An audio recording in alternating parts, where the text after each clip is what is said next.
जयमुदीरये लक्ष्मीनाथ समारंभा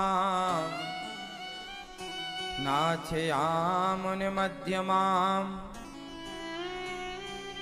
अस्मदाचार्यपर्यन्ताम् वन्दे गुरु परम्पराम्।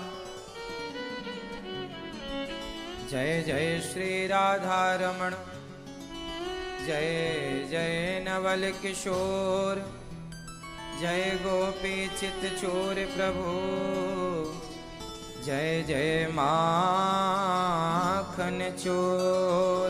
जय जय माखन। राधा मेरी माते हैं, पिता मेरे घनश्याम, इन दोनों के चरणों में मेरा कोटि कोटि प्रणाम। मेरा कोटि कोटि प्रणाम, मेरा कोटि कोटि प्रणाम। आए हो तो प्रेम से लो हरि का नाम, सब भक्तों को अनिरुद्ध की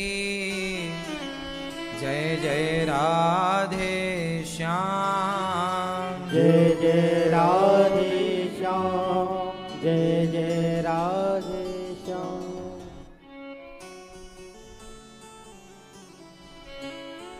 हो मेरा दिल तो दीवाना हो गया, मुरली वाले तेरा।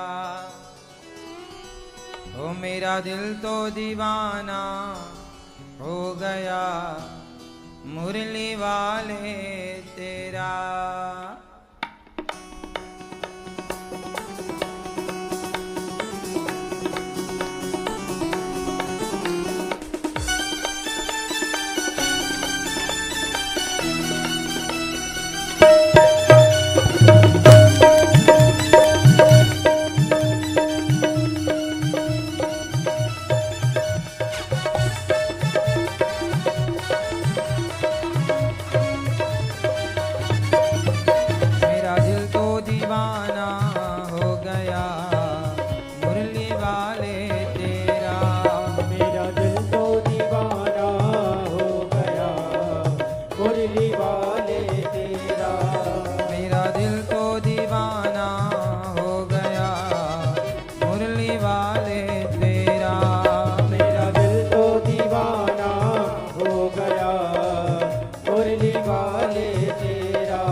नजरों का निशाना हो गया, मुरली वाले तेरा।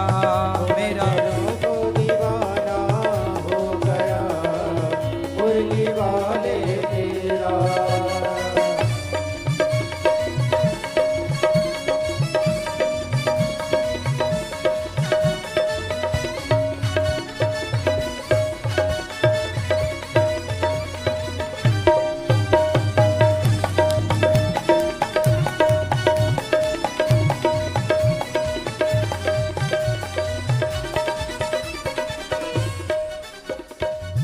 दीवानगी ने क्या क्या सिखाया, दीवानगी ने क्या क्या सिखाया, दीवानगी ने क्या क्या सिखाया, दीवानगी ने क्या क्या सिखाया। दुनिया छुड़ा कर तुमसे मिलाया, दुनिया छोड़ा कर तुमसे मिलाया। दीवानगी ने क्या क्या सिखाया, दीवानगी ने क्या क्या सिखाया।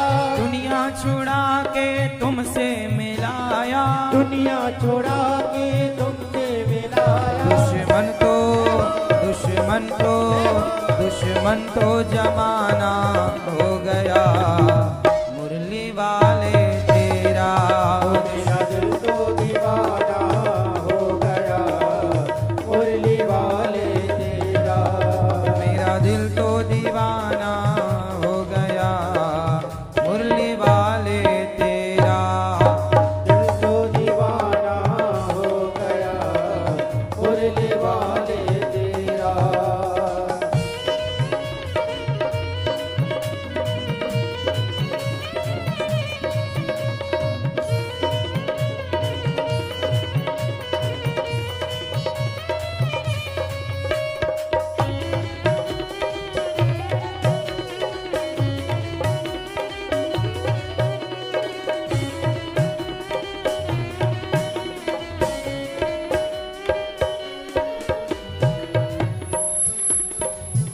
प्राणों के प्यारे कहाँ तुम गए हो, प्राणों के प्यारे कहाँ तुम गए हो, प्राणों के प्यारे कहाँ तुम गए हो, प्राणों के प्यारे कहाँ तुम गए हो, प्राणों के प्यारे कहाँ तुम गए हो, प्राणों के प्यारे कहाँ तुम गए हो, आँखों के तारे कहाँ छुप गए हो, आँखों के तारे कहाँ छुप गए हो, मेरे आँखों के तारे कहाँ छुप गए हो, मेरी आँखों के तारे कहाँ छुप गए हो। मैं तो प्यार में पागल हो गया मुरली वाले तेरा, मैं तो प्यार में पागल हो गया मुरली वाले तेरा, मेरा दिल तो दीवाना हो गया मुरली वाले तेरा, ओ मेरा दिल तो दीवाना हो गया मुरली वाले तेरा, मुरली वाले तेरा, मुरली वाले तेरा, मुरली वाले तेरा, मुरली वाले तेरा, मेरा दिल तो, मेरा दिल तो, मेरा दिल तो दीवाना हो गया मुरली वाले तेरा, मेरा दिल तो दीवाना हो गया मुरली वाले तेरा, मेरा दिल तो दीवाना हो गया मुरली वाले तेरा, मेरा दिल तो दीवाना हो गया मुरली वाले तेरा, मेरा दिल तो दीवाना, मुरली वाले,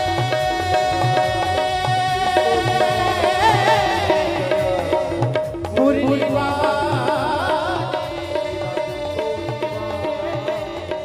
मुरली वाले,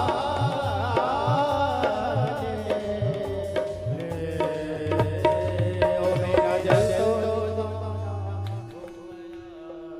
मुरली वाले तेरा।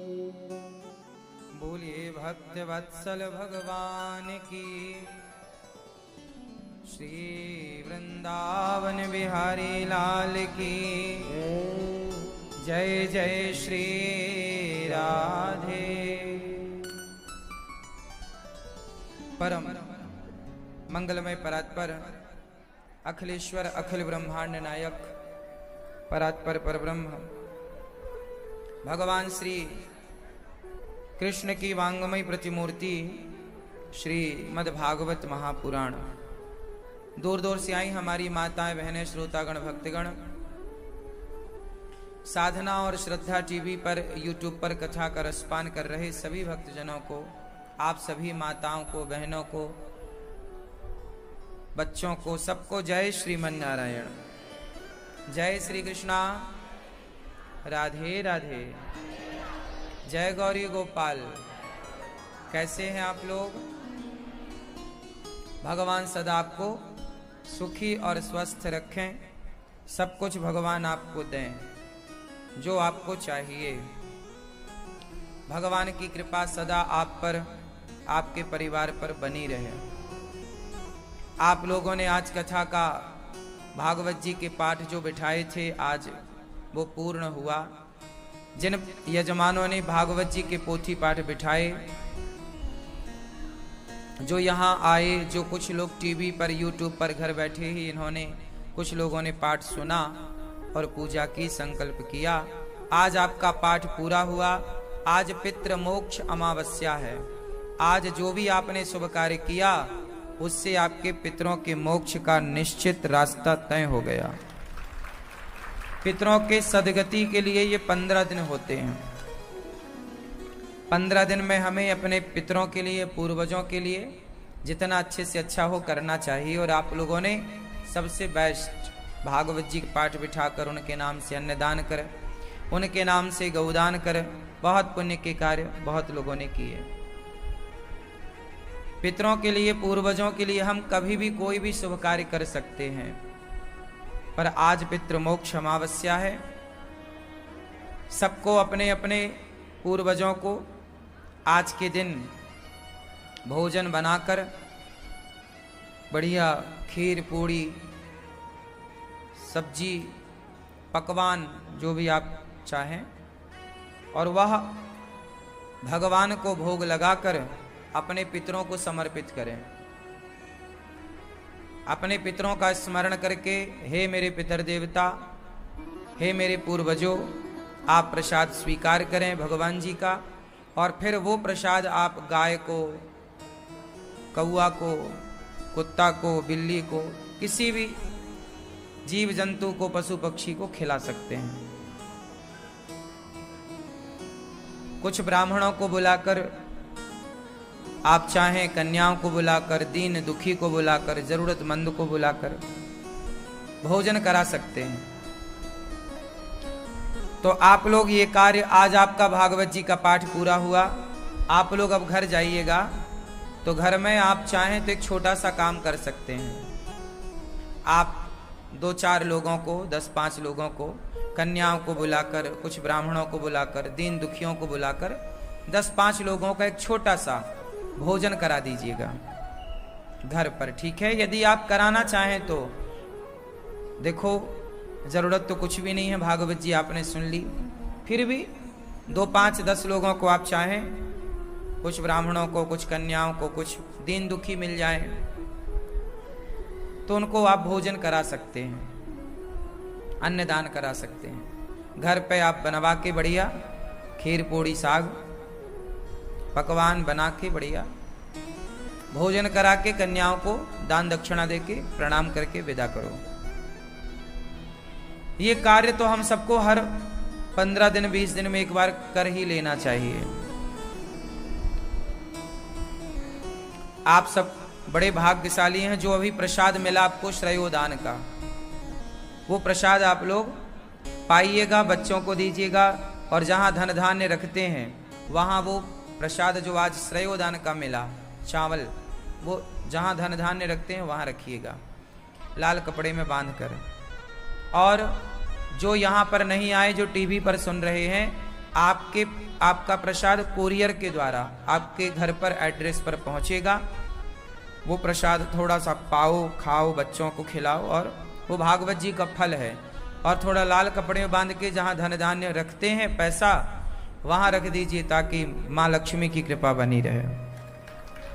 तो आप लोग भागवत जी के पाठ जब कराते हैं तो सब कुछ मिलता है, मोक्ष भी मिलता है और धन धान्य की वृद्धि भी होती है। तो अभी 14 तारीख से फिर भागवत जी के पोथी पाठ बैठेंगे। आप लोग चाहें तो भागवत जी की पोथी पाठ अपने पितरों के लिए या घर की सुख शांति के लिए आप 14 अक्टूबर से भागवत जी के पाठ बिठा सकते हैं। ये शुभ कार्य है, अच्छे कार्य करते रहना चाहिए।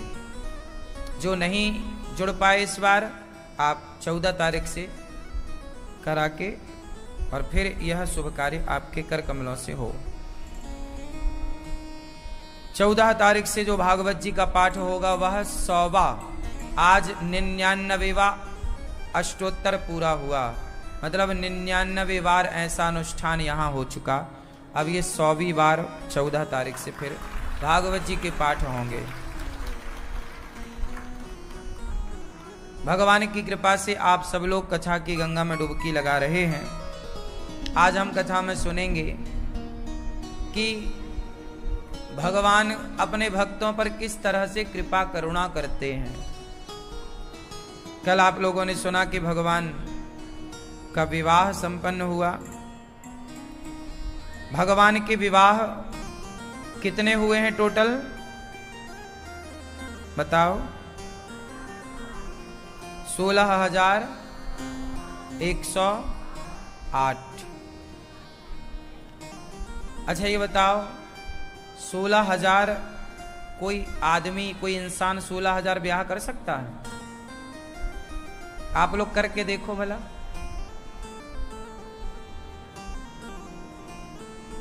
यदि कर भी लो तो 16,000 स्त्रियों को खवाओगे कैसे? एक दिन का खवाना ही कई लाख का जाएगा, नहीं जाएगा? फिर रखोगे कहाँ? 16,000 यदि आपकी पत्नियां हों तो कितने कमरे चाहिए? कितना बड़ा घर चाहिए, एक पत्नी तुमसे संभल नहीं रही है, एक में ही आदमी रो पड़ रहा है ना? पुरुष ना रो पड़ता है शादी के पहले खूब हंसता है, खूब खिलखिलाता है, शादी के बाद जब जिम्मेदारी आती है ना तो रोता है, अब नहीं संभाली जा रही है। एक स्त्री नहीं संभलती कुछ लोगों से।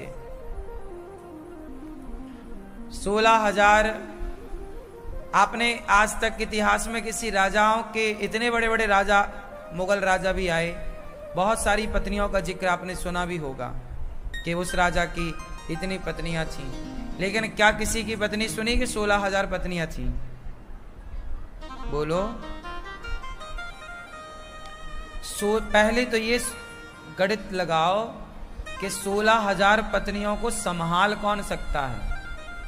जो संभाल लेगा वही भगवान होगा। हाँ। 16,000 पत्नियों को जो संभाल ले वो कौन है? भगवान। 16,108। तुम देख लो कितनी संभाल सकते हो। 1 2 4 और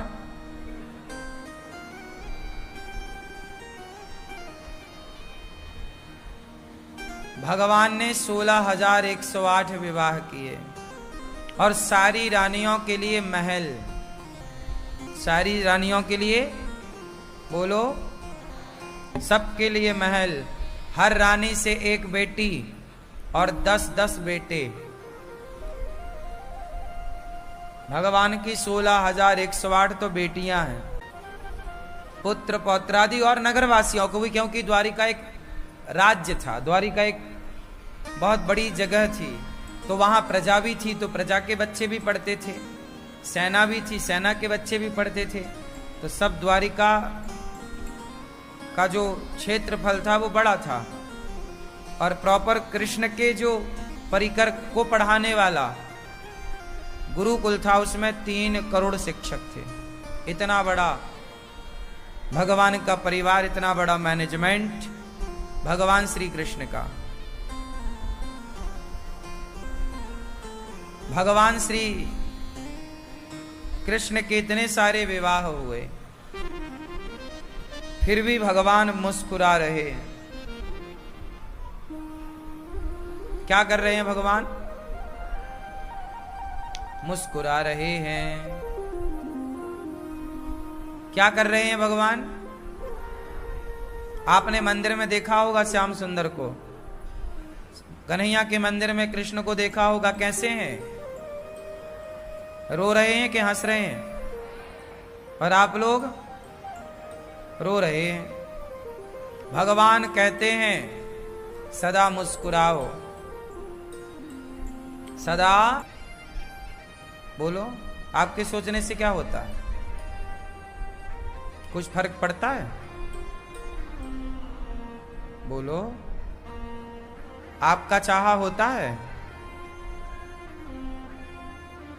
सोचो मत, करो, कर्म करते रहो, सोचा विचारी ना करो। विचार करो, अच्छे विचार करो, अच्छे कार्य के लिए विचार करना चाहिए, चिंताओं में घिरे नहीं रहना चाहिए। कुछ लोग बस करते कुछ नहीं है, बस सोचते ही सोचते, विचार ही विचार चला, कर कुछ नहीं रहे, बस विचार, मैं ये कर लूंगा, मैं ये कर लूंगा, मैं कर लूंगा, कर कुछ नहीं रहे। मैं सफल हो जाऊंगा तो ये कर लूंगा, मैं गाड़ी खरीदूंगा, मैं बंगला खरीदूंगा, मैं ये करूंगा। अरे बातें मत करो। एक आदमी होता है बातें करता है, बड़ी बड़ी बातें, जैसे आपके दोस्त लोग बड़ी बड़ी डींगे हाँकते हैं, कर कुछ नहीं पाते। एक होता है जो केवल डींगे समझते हैं ना, बड़ी बड़ी बातें करना, एक होता है जो बड़ी बड़ी बातें करता है पर करता कुछ नहीं है, और एक वो होता है जो बातें बिल्कुल नहीं करता पर करता सब कुछ है। तो जो बातें नहीं करता और करता है वही सफल होता है। जो बातें करे और करे कुछ ना, वो बातें ही करता रहेगा। इसलिए बातें ना करो। क्या ना करो? क्या ना करो? करो, कर्म करो। भगवान के 16,108 विवाह होने के पीछे का मूल कारण क्या था? भगवान भौमासुर नाम का एक दैत्य था। उसने 16,100 कन्याओं को बंदी बनाया। उन कन्याओं ने भगवान को पत्र लिखा, कहा कि प्रभु आप हमसे विवाह कर लो वरना हम मर जाएंगे। ये हमें बंदी बना चुका है, अब हमें कोई स्वीकार नहीं करेगा। जिन नारियों को समाज में कोई सम्मान देने को तैयार नहीं था, अब कोई महिला पराये मर्द के पास महीनों रह जाए तो उससे ब्याह कौन करेगा? ऐसे 16,100 कन्याओं को एक भौमासुर नाम का दैत्य किडनैप कर लिया था। अब उनसे ब्याह कौन करता? भगवान ने युद्ध में पराजित कर दिया भौमासुर को, पर कन्याओं से कहा घर जाओ। अब उन्हें स्वीकार करता कौन? सम्मान देता कौन? विवाह कौन करता? तब उन कन्याओं ने कहा अब हमारे पास दो रास्ते हैं, या तो हम मर जाएं या तो प्रभु आप हमें स्वीकार करो। तब भगवान ने स्वीकार किया और उन कन्याओं को पत्नी बनाकर समाज में सम्मान के साथ जीने का अधिकार दे दिया। ये काम भगवान ने किया। तो भगवान ने उन कन्याओं के साथ सही किया कि गलत किया? आपसे सवाल बोलो। अब जिसे समाज में जीने का अधिकार नहीं दे रही थी, भगवान ने उन्हें सम्मान के साथ जीने का अधिकार दिया। टोटल विवाह 16,108 ये भगवान के विवाह। भगवान अपनी पत्नी के संग हंसी मजाक भी करते हैं। क्या करते हैं? खुश रहते हैं। भगवान बहुत प्रेम करते हैं अपनी पत्नियों को। मां रुक्मणी को बहुत प्रेम करते हैं और हर पुरुष को चाहिए कि वह अपनी पत्नी को बहुत प्रेम करे। हर पत्नी को चाहिए कि वह अपने पति को बहुत प्रेम करे, क्योंकि रिश्तों में एक तो सहनशीलता होनी चाहिए, दूसरा प्रेम होना चाहिए। यदि हमारे जीवन में प्रेम है तो प्रेम हरियाली की तरह है। जिसके जीवन में प्रेम है वो खुश है, जिसके जीवन में प्रेम नहीं है वो दुखी है, परेशान है। इसलिए छोटे बच्चे खुश क्यों रहते हैं? क्योंकि छोटे बच्चों को सब लोग प्रेम करते हैं, सब प्यार करते हैं। माँ प्यार करती है, भाई प्यार करता है, बहन प्यार करती है, दादी प्यार करती है, नानी प्यार करती है, मामा प्यार करता है। छोटे बच्चों को बहुत लोग प्यार करते हैं। तो बच्चे ना जहां जाएं उसी तरफ से प्यार पाते हैं, तो वो बहुत हैप्पी रहते हैं, खुश। लेकिन जब आप बड़े होते हैं ना, तो फिर आपको प्यार मिलना कम हो जाता है। फिर लोग ये इस दृष्टि से देखने लगते हैं, आप तो मैच्योर हो गए हैं, आप तो समझदार हो गए हैं। फिर लोगों को लगता है कि अब आपको प्यार की जरूरत नहीं है, जबकि ये थिंकिंग गलत है। प्यार की सबको जरूरत पड़ती है, पता है आपको? केवल बच्चों को नहीं, बूढ़ों को भी प्यार की जरूरत पड़ती है। हाँ या ना? लेकिन बच्चों को प्यार मिलता है, बड़े होने पर प्यार नहीं मिलता। बड़ों से सब प्यार की उम्मीद करते हैं, पर उससे कोई प्यार नहीं करता। इसलिए आपने जवानी में एक चीज देखी हो कि जवानी में लड़की हो या लड़का, वो अपनी मां की तरफ नहीं खिंचते, वो अपने दोस्तों की तरफ, अपने उम्र के लड़का लड़कियों की तरफ खिंचाव उनका हो जाता है। क्यों? क्योंकि उन्हें ऐसा लगता है जब कोई लड़की को कोई देखता है, कोई लड़का, तो लड़की उसके देखने को कई बार प्यार समझ लेती है, ये प्यार से देख रहा है। कई लड़की किसी लड़के को देखने लग जाए तो उस लड़के को यही लगता है कि ये मुझे प्यार से देख रही है, फिर वो उसकी तरफ खिंच जाता है। उसे ये लगता है कि ये मेरे से प्यार करती है या करता है। सिंपल फंडा है, लड़कपन में ही प्यार की आवश्यकता नहीं होती, जवानी में भी प्यार की जरूरत पड़ती है। यदि वो प्यार माँ बाप से मिलता रहे बच्चों को जवानी में भी, तो फिर बच्चों को प्यार ढूंढने के लिए बाजार में निकलना नहीं पड़ेगा। आज जवान बच्चे, चाहे लड़की हो या लड़का, ये जवानी में प्यार बाहर ढूंढने जाते हैं, इसलिए कि घर पे भरपूर प्यार नहीं मिलता माता पिता का। जब बच्चे जवान होते हैं तो फिर माँ बाप उन पर ध्यान देना बंद कर देते हैं कि अब तो तुम समझदार हो गए हो।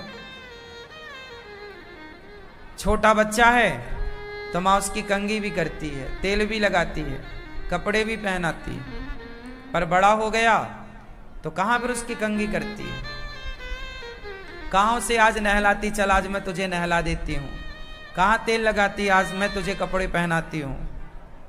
माँ को लगता है तो ये बड़ा हो गया है, माँ को लगता है मेरी लड़की तो अब बड़ी हो गई है। नहीं, बच्चे अभी बड़े नहीं हुए, शरीर से बड़े हो गए हैं, उम्र से बड़े हो गए हैं, पर वो भी हैं बच्चे।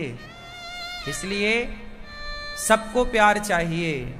सुनो, कुत्ता भी प्यार समझता है, आप मानते हो इस बात को कि नहीं? कुत्तों को भी, कुत्ते को भी पुचकारो तो वो प्यार से आपको आसपास पूंछ हिला के घूमेगा।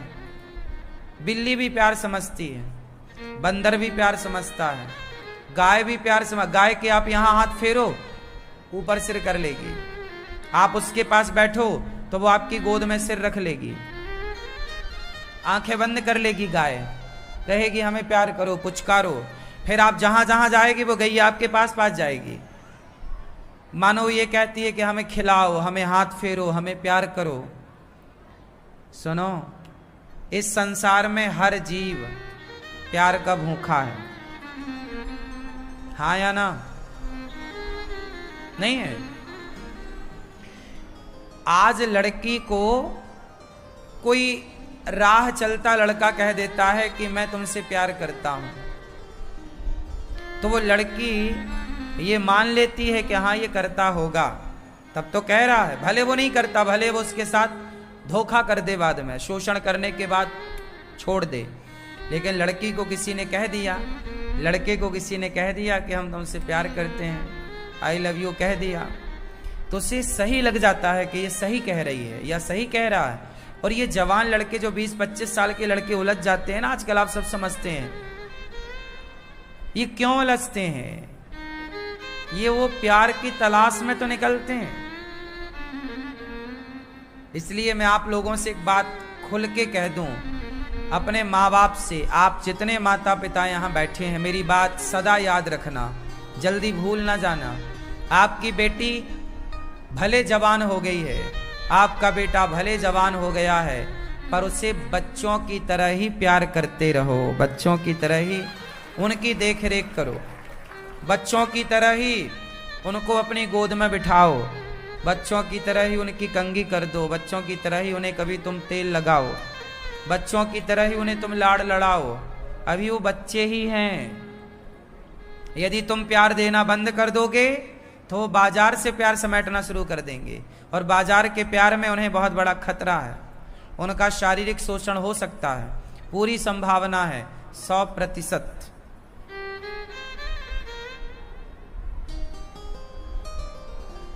हाँ या ना? इसलिए अपने बच्चों को खूब प्यार करो। प्यार क्या है? प्यार एक जंजीर है। लोहे की हथकड़ी में आपको लगा दूं ना, तो शायद आप लोहे की हथकड़ी तोड़ के भाग जाओ। लोहे की जंजीर तोड़ी जा सकती है, पर प्रेम की जंजीर नहीं तोड़ी जा सकती। लोहे से मजबूत प्रेम की जंजीर होती है। ये बात सही है कि नहीं?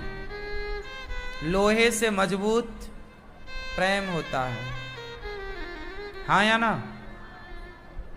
लोहे की हथकड़ी तोड़ी जा सकती है, पर प्रेम की हथकड़ी नहीं तोड़ी जा सकती। इसलिए कहता हूं, आप सबको क्या चाहिए, प्यार या पैसा? पैसा तो आप कमा लोगे। छोटे बच्चों को क्या चाहिए, पैसा कि प्यार? बोलो। छोटे बच्चे पैसे कहां पकड़ते हैं, वो तो प्रेम ही समझते हैं। छोटे बच्चों, हम लोगों की जब जिंदगी शुरू हुई तो हम लोगों ने पैसे की तरफ भागना स्टार्ट नहीं किया। हमने जब पहला होश संभाला तो हम प्यार की तरफ भागे थे। इसलिए छोटा बच्चा, आप उसे सोने के ढेर में बिठा दो और दूसरी तरफ उसकी माता को बिठा दो, तो बच्चा सोने के ढेर को लात मार के अपनी मां की तरफ भाग जाएगा, क्योंकि वो प्यार समझता है। 4 स्त्रियों को बिठा दो, उन चारों में वो अपनी मां के पास जाएगा, क्योंकि उसे पता है कि यहां से प्यार मिलना है। बस प्यार का बंधन बड़ा है। इसलिए मैं आपसे कह रहा हूं कि प्रेम जो है आप सबको अच्छा लगता है। आप लोग प्रेम की ओर खींचते हैं। जब आप प्रेम की ओर खींचते हैं तो भगवान भी प्रेम की तरफ खींचते हैं। सच बताओ, आप किससे खुश होते हैं, पैसे से या प्यार से? क्या चाहिए जीवन में, बोलो। अच्छा एक बात बताओ, जरा कल्पना करो थोड़ी देर के लिए। सपोज एक छोटी सी कल्पना मैं आपको कराऊं। आपके पास बिल्कुल पैसा ना हो, फॉर एग्जाम्पल आपके पास बिल्कुल पैसा ना हो और आपका घर एक जंगल में हो। चारों ओर जंगल है, नदी है, झरने हैं, हरा भरा जंगल है। खाने को उस जंगल में बढ़िया फल फूल हैं और आप अपनी माँ, पिता, पत्नी, बच्चों के साथ, आपका घर एक घनघोर जंगल के अंदर है। जरा कल्पना करो, आपका पूरा परिवार है और आपके पास पैसे बिल्कुल नहीं है, 1 रुपए नहीं है आपके पास, पर आपका एक सुंदर सा जंगल के अंदर लकड़ी का घर है। आपने लकड़ी का बनाया है, बांस का। ऊपर से नीचे आपने मिट्टी की दीवारें बना रखी हैं। जो पत्थर मिला तो पत्थर की दीवार आपने बना ली। ऊपर आपने छत लकड़ी की डाल रखी है, ऊपर घास डाल रखी है। सेफ है, आपका घर अच्छा है, छोटा सा, 3-4 कमरे बने हैं और आप जंगल में हैं। अब बताओ कि आपके पास कोई पैसा नहीं है और आप जंगल में हैं और उस जंगल में आपकी माँ आपको बहुत प्रेम करती है, आपकी पत्नी ऐसी है जो आपको बहुत प्रेम करती है, आपका पति ऐसा है जो आपको बहुत प्रेम करता है, आपके बच्चे ऐसे हैं कि आप माँ बाप को बहुत प्यार करते हैं, आप माँ बाप ऐसे हैं कि बच्चों को बहुत प्यार करते हैं। ऐसा आपका एक परिवार है जंगल के भीतर। बताओ, ऐसे जीवन में, ऐसे जीवन को बहुत लंबे समय तक जिया जा सकता है कि नहीं? यदि ऐसा हो, कल्पना करो, तो ऐसे जीवन को पाकर आप सुखी होंगे या दुखी? खाने को आपको जंगल के फल मिलेंगे,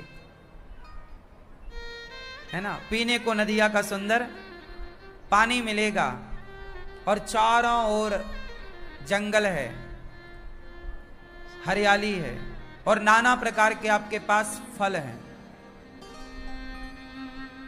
आपने वहां पर अपने लिए आप गेहूं भी उगा लेते हैं, आपके पास खुद की चक्की है पत्थर वाली, आप गेहूं पीस के अपने लिए आटा से रोटियां भी वहां बना सकते हैं, आलू भी वहां अपने लगा रखे, आलू की साग भी आप बना सकते हैं। ऐसा जीवन यदि आपके पास हो तो बताओ आप रह लोगे कि नहीं? उत्तर बोलो। इसका मतलब यह हुआ कि जीवन को जीने के लिए पैसे की आवश्यकता नहीं है, क्योंकि प्रकृति हम सबको, देखो चिड़िया कोई पैसा नहीं कमाती, प्राकृतिक तरीके से भी रहा जा सकता है कि नहीं, मैं आपसे पूछ रहा हूं। यदि हम आज की सारी आधुनिकता को छोड़ दें थोड़ी देर के लिए, माना कि हमने आज की सारी आधुनिकता से अपने आप को दूर कर लिया, तो हम जी पाएंगे कि मर जाएंगे? जोर से, जीवन संभव है आज की आधुनिकता के बिना या नहीं? हां, जिस प्रकृति ने आपको बनाया है, जिस नेचर ने आपको बनाया है, तो आपको बनाया है तो आपके लिए प्रकृति में परमात्मा ने सब कुछ भरा है, नहीं भरा? सब कुछ तो है, क्या नहीं? प्रकृति के पास सब कुछ है आपको देने के लिए। खाने के लिए नाना प्रकार के फल मिल जाएंगे, आप थोड़ी मेहनत कर लोगे तो साग सब्जियां भी उगा सकते हो, वो नेचुरल साग सब्जियां आप खाओ बढ़िया, और जीवन को प्यार से जियो। अब मुझे ये बताओ कि जीवन में जो इतनी भाग दौड़ है ये किसके लिए है? आज जो आदमी इतना परेशान हो रहा है, इतना भाग रहा है, ये किसके लिए? बोलो, किसके लिए? पैसे के लिए। और उस पैसे से पाएगा क्या? क्या पाएगा? स्टीव जॉब्स जो थे, जब उनका आखिरी वक्त आया तो वो बिस्तर में पड़ गए। स्टीव जॉब्स जिन्होंने आईफोन को बनाया, एप्पल, जब वो बिस्तर में पड़े तो उन्होंने कहा कि देखो मैंने अपार दौलत कमाई, लेकिन आज मैं बिस्तर में जितना दुखी हूं, मेरे से दुख की कोई कल्पना नहीं कर सकता। आज मेरे पास इतनी दौलत होने पर भी मेरे पास कुछ नहीं है, क्योंकि जीवन नहीं है। जीवन है तो सब कुछ है, जीवन नहीं तो कुछ नहीं। इसका मतलब यह है कि उस व्यक्ति ने कहा कि मैंने जितना समय पैसे कमाने के लिए मैंने दौड़ लगाई, काश मैंने अपने जीवन को समझकर जीवन को आनंद से शांति से जिया होता, तो इस पैसे से ज्यादा सुखी जीवन को जीने में मुझे प्राप्त होता। आदमी पैसे के पीछे भाग भाग कर अपने जीवन को समाप्त कर लेता है। अच्छे समय जो हंस करके अच्छे समय को जो परिवार के साथ गुजार सकता था, हंस सकता था, मुस्कुरा सकता था, उस हंसने मुस्कुराने के पल को उसने गवा दिया, भागम भाग में लगा दिया। इसलिए पुराने ऋषि मुनि जंगल में रहते थे, इसलिए पुराना भारत जंगल में था, इसलिए पुराने साधु संत कहां रहते थे? जंगल में। क्योंकि जंगल मीन्स हरियाली, वहां जीवन है, वहां यथार्थ है, वहां खुद को जानने पहचानने का समय है कि मैं कौन हूं, मेरा जन्म क्यों हुआ है, मैं क्यों आया हूं। आप तो पैसे के पीछे भाग भाग कर ये भूल ही गए कि आप कौन हैं, आपका जन्म क्यों हुआ, आपका उद्देश्य क्या है इस धरती पे आने का। ये आपका उद्देश्य क्या है इस धरती पे आने का, ये तो तब आप जानोगे जब आपके पास खुद को जानने का समय होगा। आज तो आपके पास बच्चों के लिए भी समय नहीं है कि आप अपने बच्चों को जरा संस्कार दे दो। आपके पास आज समय ही तो नहीं है। सब कुछ है खुद के लिए कोई टाइम नहीं है, भागम भाग की दुनिया में मस्त है। इसलिए अपने जीवन को समझो, अपने जीवन को समझो। पैसा बहुत कुछ हो सकता है, सब कुछ नहीं हो सकता साहब। और मैं आपको बता दूं कि एक सामान्य जीवन को जीने के लिए भी यदि मैं तरीके से कहो तो मैं जी के बता भी सकता हूं आपको। संसार की कोई भी आधुनिकता ना हो, आज वृंदावन में एक तटीय स्थान है। क्या स्थान है? एक तटीय स्थान है वृंदावन में। आपको बताऊं, आज भी वहां कोई आधुनिक चीज नहीं है। और आज के 100-200 साल पहले जैसे लोग जीते थे, आज भी वहां पर वही 200 साल पुरानी व्यवस्थाएं हैं। आधुनिक कोई व्यवस्था नहीं है और जीवन चल रहा है, और जीवन चल रहा। ना वहां बिजली है, ना पंखा है, ना कूलर है, ना एसी है। वहां पर भगवान के मंदिर में भी लाइट नहीं है, दीपक से ही भगवान के दर्शन होते हैं। वहां पुराने हिसाब से लकड़ी और ओपलों में, चूल्हे पे, पुराने बर्तनों में पुराने तरीके से भोजन बनता है। कोई आधुनिकता नहीं है। वहां के संत जी मोटरसाइकिल का प्रयोग, गाड़ी का प्रयोग भी नहीं करते। उन्हें कहीं, वो कहीं जाते ही नहीं, और जाते हैं तो तांगे पर जाते हैं। तांगा पुराना जो रिवाज था, बैलगाड़ी, उस तांगा भी होता है घोड़े का, जिसे रथ कह सकते हैं। घुड़सवारी पहले होती थी, घोड़े की सवारी। तो हम आपको केवल ये समझा, हम ये नहीं कह रहे हैं कि पैसे ना कमाओ, खूब पैसे कमाओ, लेकिन आप ये मत सोचना कि पैसे से ही जीवन है ना। आप पैसे बिल्कुल किनारे रख दो। आपके पास कुछ भी पैसा ना हो, फिर भी आप बेहतर जीवन जी सकते हैं बिना पैसों के।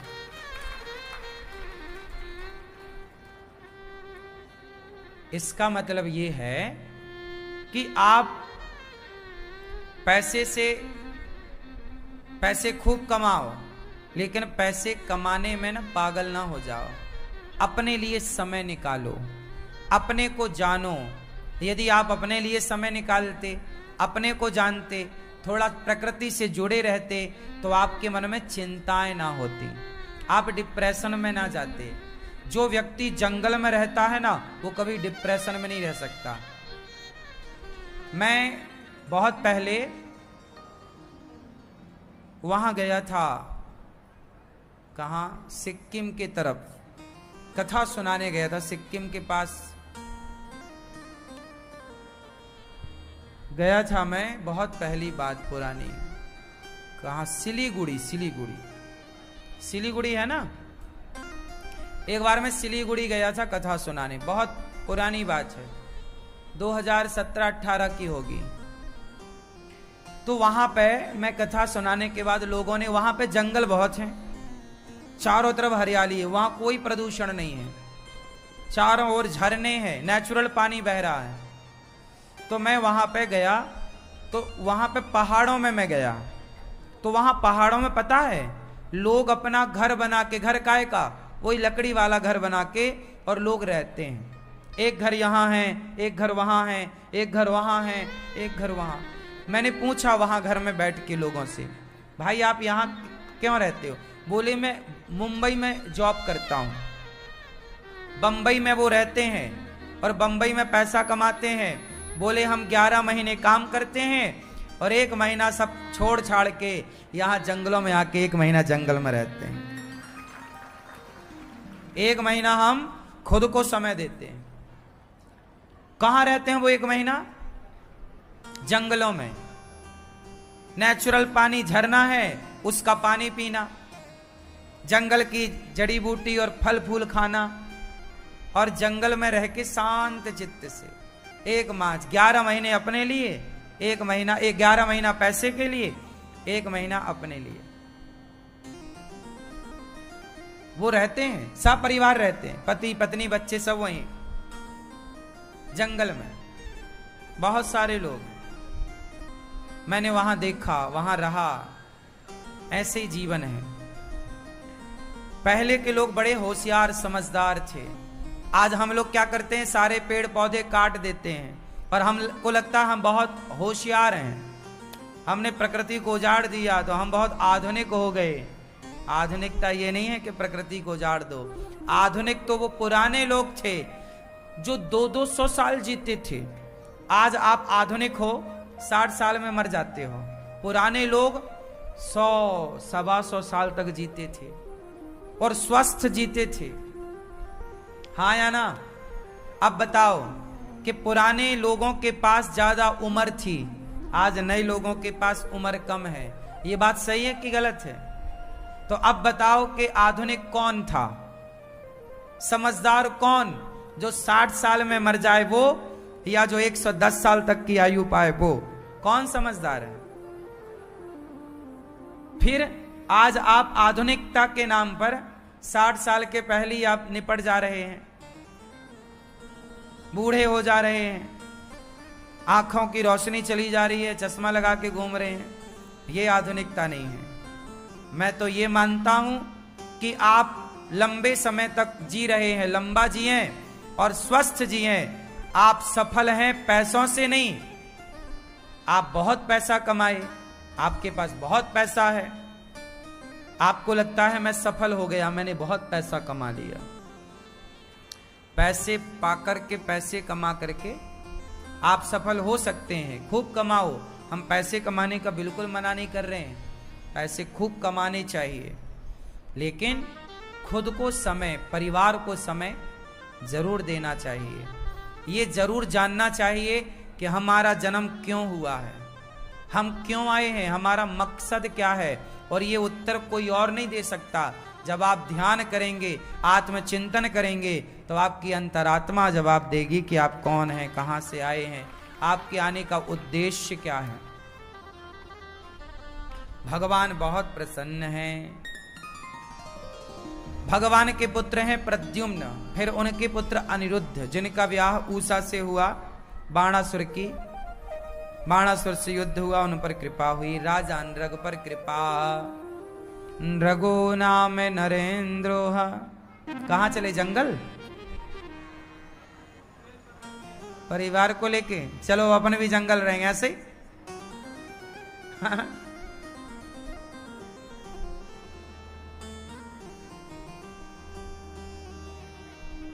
ये देखो, इन्होंने सुना और सुन के तुरंत चल पड़े जंगल।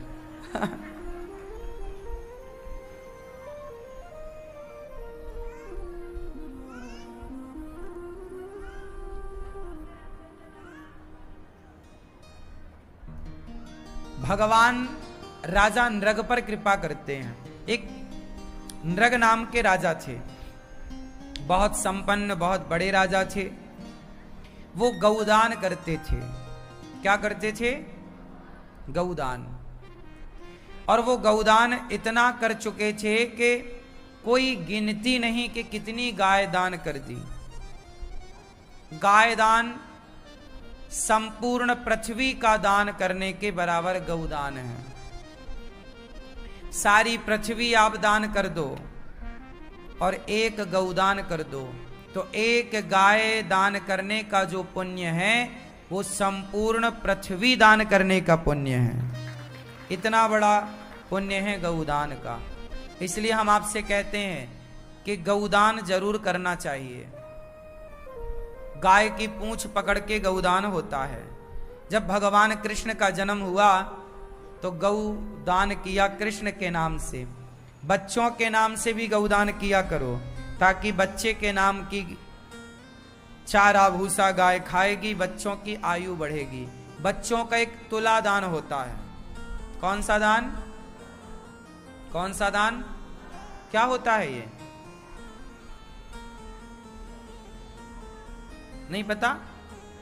तराजू के एक पलड़े पर बच्चों को बिठाया जाता है और दूसरे पलड़े पर आप चाहे गायों के लिए गुड़ या चारा या दाना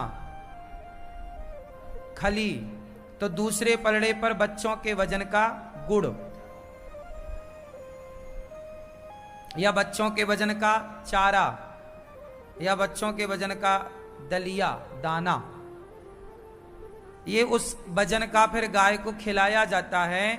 तो कहते हैं बच्चों का तुला दान करने से बच्चों के जीवन में आने वाला संकट, जब गाय आपका वो दलिया चारा गुड़ खा करके पगुराएगी, जुगाली करेगी, तो गाय जैसे ही उसे पचाएगी तो आपके बच्चे के जीवन में आने वाले संकट भी वो गाय पचाकर समाप्त कर देगी, सुरक्षा कवच का कार्य कर देती है। इसलिए बच्चों के नाम से तुलादान अवश्य करना चाहिए। आप गौरी गोपाल गौशाला जाकर वहां बच्चों को एक पलड़े पर बिठाकर तुलादान कर सकते हैं, चारे का भूसे का जो आपका मन है, तुलादान जरूर करना चाहिए बच्चों का। बच्चों की नजर काय से उतारी जाती है? गाय की पूंछ से। किससे? गाय की। मां यशोदा जब देखती कि लाला को नजर लग गई तो गौ माता की पूंछ घुमा देती 7 बार।